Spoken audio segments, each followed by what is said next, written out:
अस्सलामुअलैकुम। ज़ीकोपीडिया IT information में खुश आमदीद। आज मैं आपको एंड्रॉयड बॉक्स जो एटिसलात का एंड्रॉयड बॉक्स है, ये एटिसलात का है और ये मॉडल, ये मशहूर मॉडल है DWI259S। तो इसको मैं आज अनलॉक करने का आपको तरीका बताऊंगा। ये आप मेरे साथ रहिए।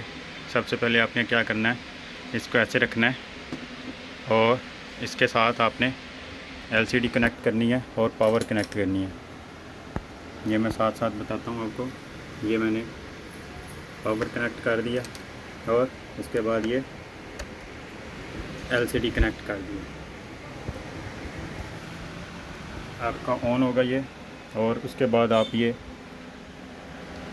इसको अपने बैक साइड पे जो है, ये जो कीबोर्ड, ये जो USB पोर्ट है, यहाँ पे आपने USB लगा देनी है कीबोर्ड की।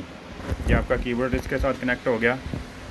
आपका ये ऑन हो रहा है डिवाइस। इसको आपने ऑन कर दिया,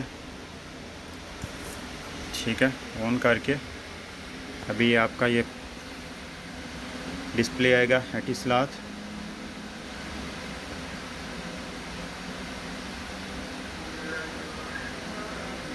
एक मिनट लगेगा ऑन होने पे।